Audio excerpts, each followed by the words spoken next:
Namaskar, welcome back. So, last lecture we discussed about the effects of seismic waves, and we saw some examples how one can minimize the damage, and plus what are the I would say the flaws usually has been taken up in while constructing the high rise and shorter buildings. And we also have had some discussion on that high frequency waves and low frequency waves, that is body waves and love waves or relay waves, surface wave, that what we call, how they affect the shorter buildings and taller buildings. And we also had some discussion on the what will be the effect in the epicentral area and what will be the effect in far distance located sites. Okay.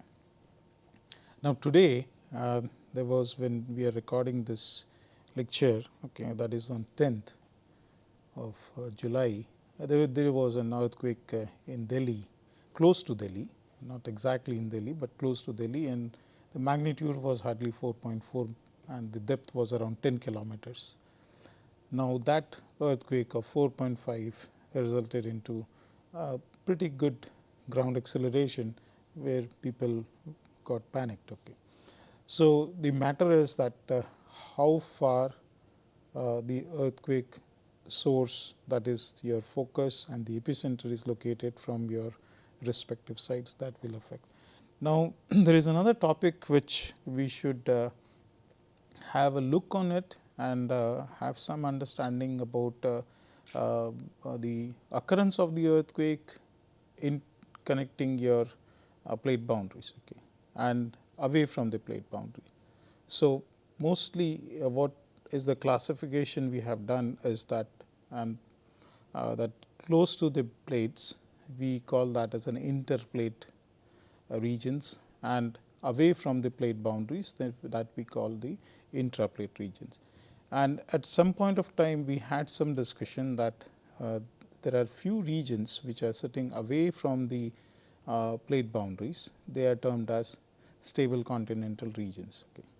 Now, whether this terminology still it has been used in literature and researcher use this terms, but whether in a correct sense this we should agree to this or not, stable continental regions. Okay. And in particularly in India, if we say that Indian subcontinent or the Indian plate, then the Kutch region has been considered as a stable continental region. Also, the area what we call the extrapeninsular region as Creton region, and the Cretonic region is also considered as a stable continental region. So, stable continental regions may have or may experience earthquake, but the recurrence interval could be very high, okay, like very large in terms of the time. Okay. Where in Himalayas, if you are expecting, for example, the recurrence from 400 to 600 years, then in case of the stable continental regions or those areas which are away from the plate boundaries will have larger time span in terms of the recurrence. It may vary from 1000 to 2000 years. So, we will look at this intraplate earthquakes, what are this type of earthquakes and how they are classified, and what are the regions of that is SCR. Okay. So, if you take the Indian region, okay, the Indian plate particularly, the topography itself indicates that we have the Himalayas in the north, okay, and that marks the plate boundary between the Indo-Gangetic plain and the Himalayan range, and plus we have the Cretonic region, which is considered to be like comprised of very hard rocks. Okay. And then we have in the western side we have the Kutch region. Okay. Now, based on the GPS, this part I have discussed briefly earlier also when we were talking about the seismic zonations and all that. So, keeping Bangalore up and from Bangalore keeping the Indian plate moving and Eurasian plate fixed, okay, then we see that this is the convergence or the velocity of this plate is around 45 to 50 millimeter per year. Okay. And out of that, the rest of the plate, okay, if we say from the plate boundary that is between the Himalaya and you are having the Indo-Gangetic plain, this is your Indo-Gangetic plain and this is your Himalayas. Now, in this region, the rest of the plate from that, it consumes around 5 millimeter. So, around we can say if it is 45 to 50 millimeters, so where the rest has been taken up actually, where the convergence is going on. So, this is the part of what we call the head-on collision, and head-on collision region is taking up almost half, okay, around 20 to 25 millimeter per year. So, if you have 20 plus 5, then 25 is gone and rest has been left out, which has been taken up again further north by Karakoram fault system and Altintek fault system, or we can say other fault systems which exist north of Himalayas, okay, and that is the region where Tibetan plates plays an important role, or Eurasian plate plays an important role. Now, we also had some discussion that the region which is taking up maximum convergence of 20 millimeter or so will have or will produce large earthquakes and in a shorter period. Okay. Whereas, the area which is taking up pretty less comparatively, then that area is under strain and energy is getting developed or accumulated, but the recurrence will be large actually in terms of the time. Now, coming to the Indian part, as I told that we have the extra peninsular region, we can say, and then we have Indo-Gangetic plate and peninsular shield areas. Okay. Now, the shield area initially till the Latur earthquake, it was considered as that this is the safest region. Okay.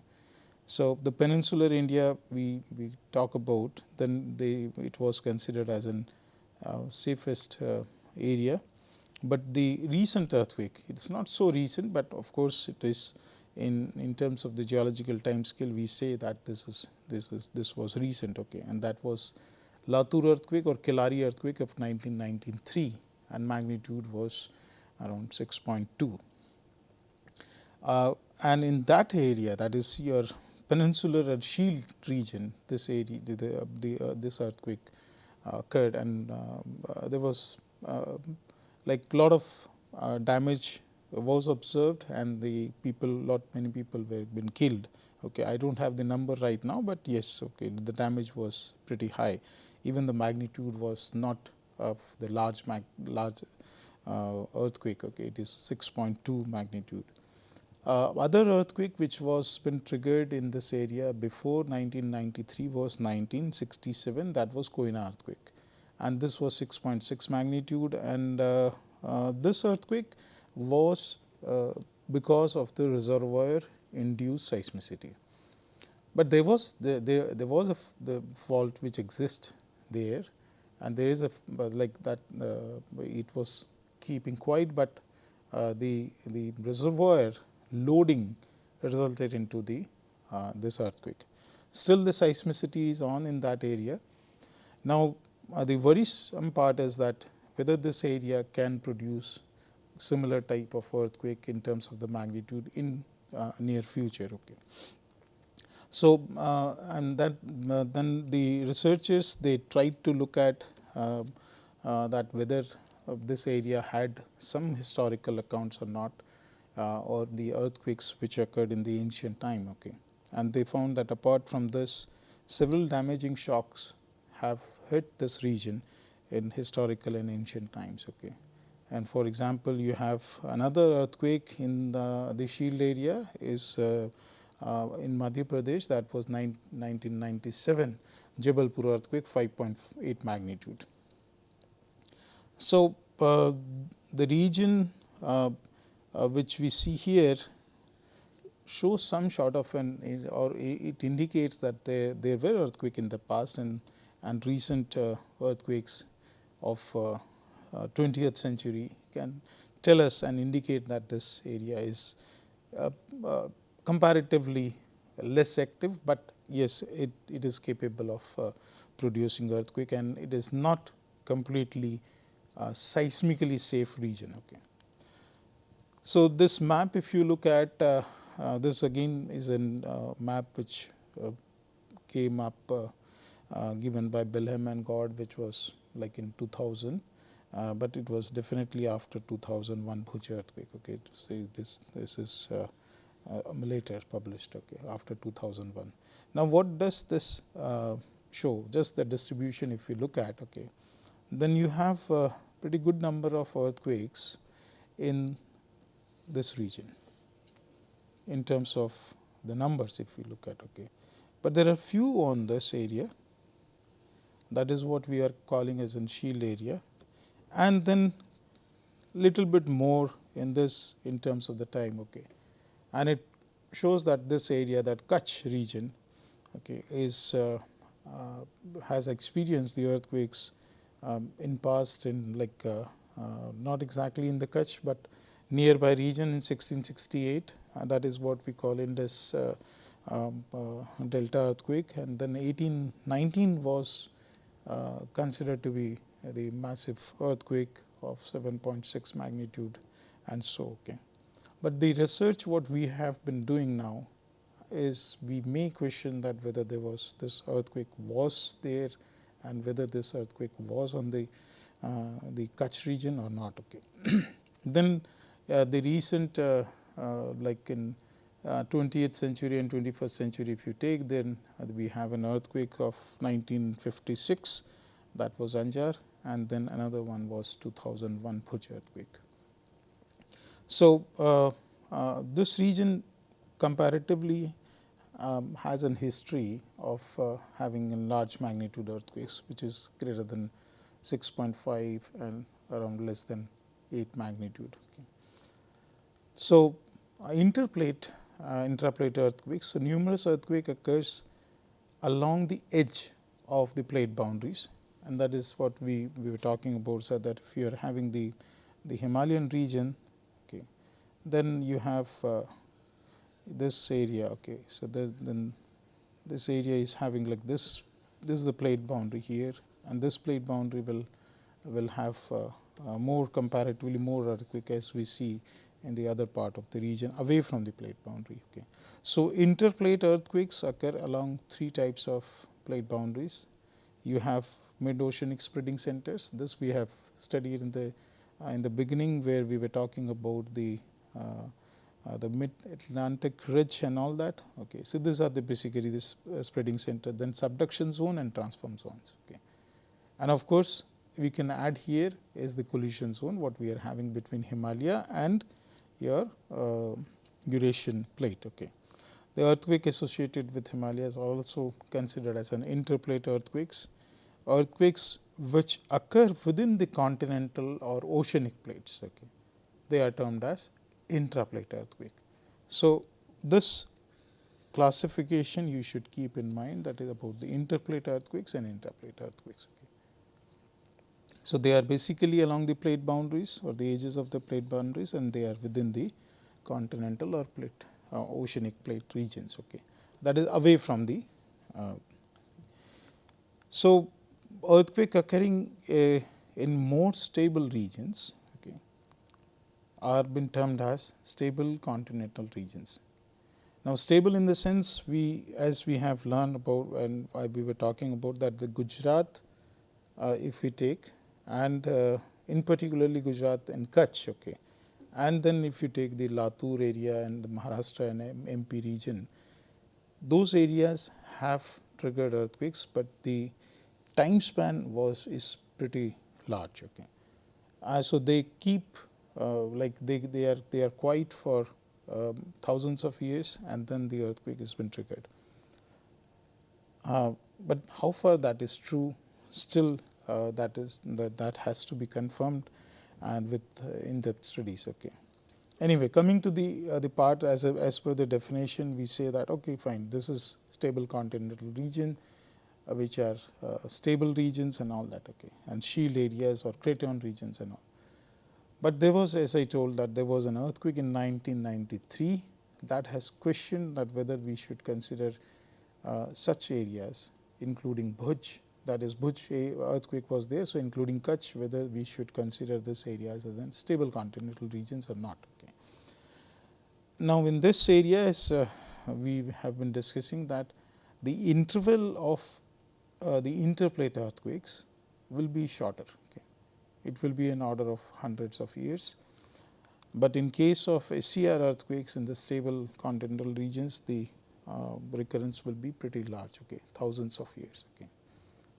So, in Himalaya it will be shorter and very you will have quicker earthquakes in terms of the time, whereas in SCR it will take a longer time. Okay.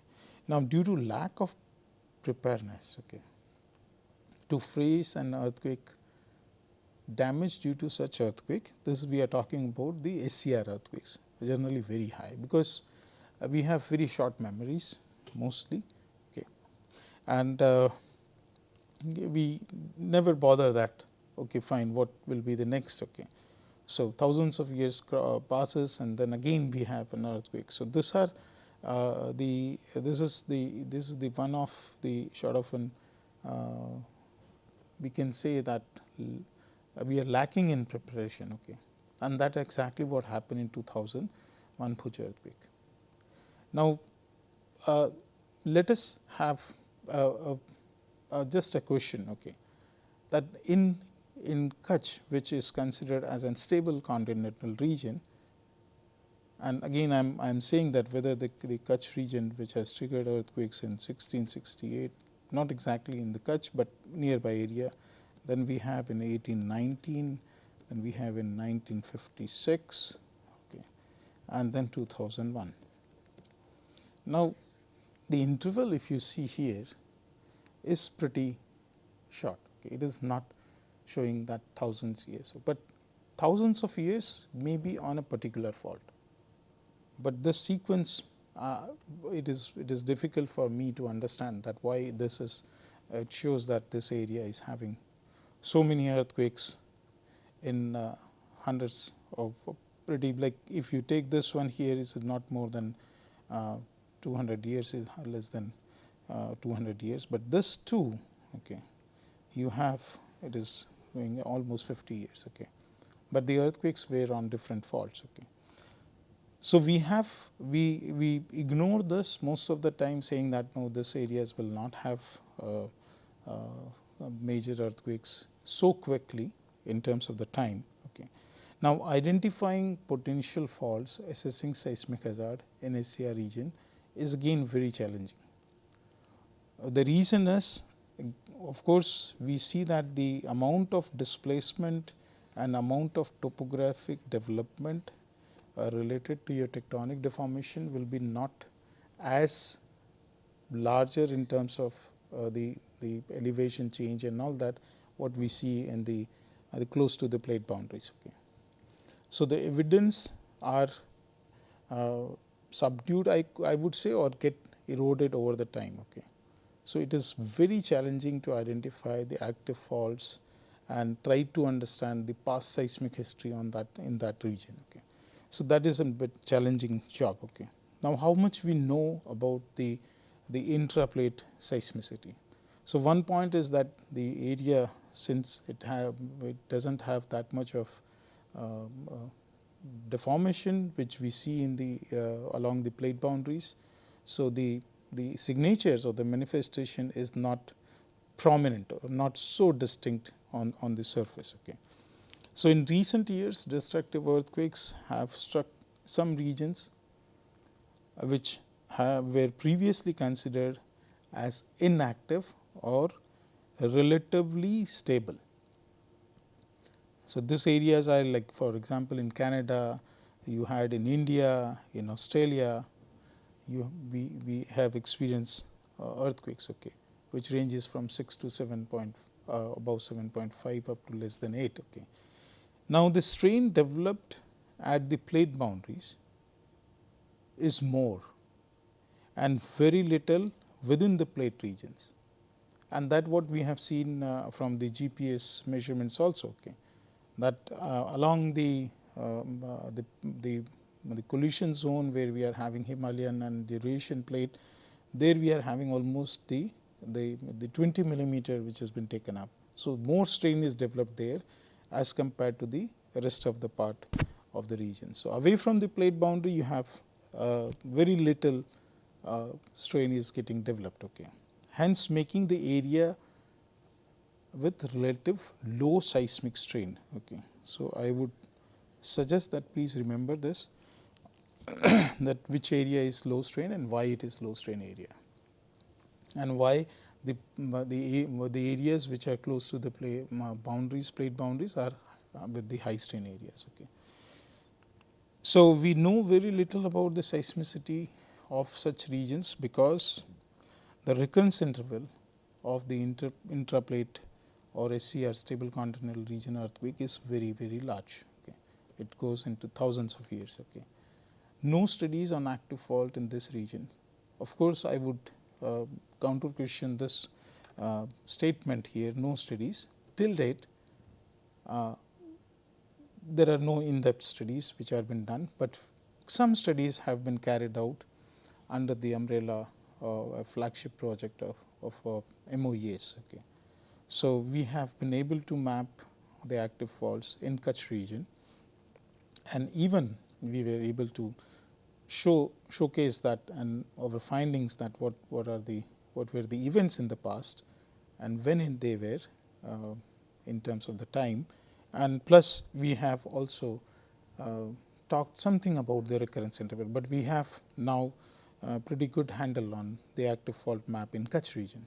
But what about the rest of the regions which we are talking about, the stable continental regions, the cratonic region or shield area? We do not have the active fault map of that region, and we do not even know that what is the past seismicity, past earthquakes which have occurred on that region, or any particular fault has hosted those earthquakes in the past. Seismic zoning map, if at all done, are only based on incomplete historical records. Okay. So, the historical records what we have is not complete, and scale records of instrumental seismicity is also there. We do not have the past earthquake information or the measurements done by the instruments, okay, regarding the occurrence of the earthquake. So, seismic zoning maps somewhere or the other is unable to use this information. Okay. Now, why I am putting this that the seismic, because you must have you can remember and recall that when we are talking about the seismic zonation map, it has been getting revised again and again. Okay. So, initially we had around 5 to 6 zones, then it came down to 5, then now to after 2001 Bhuj earthquake, we are having the seismic zonation map which is having only 4 zones. Okay. Now, why this was been done? Because the ground acceleration which was experienced in 2001 was not as per the expectations of the zoning which was done before 2001. So, it was been revised. Okay. So, similarly, if suppose there is a large magnitude earthquake in Maharashtra region or maybe the MP region, then again we will modify the seismic zonation map, and the same goes with the Kutch. Kutch is already no need to have that sort of because Kutch is already in zone 5. Okay. So, based on the information, we try to see that okay, what could be the zoning of that particular region. Okay. Himalaya, most of the areas are in zone 4 and zone 5. Okay. Now, one of the cause for severe damage by earthquake in SCR, that is particularly in the stable continental regions, is usually the major earthquake in SCR can result into widespread damage because of because the attenuation of seismic energy in the plate interior from such earthquake is relatively low. Okay.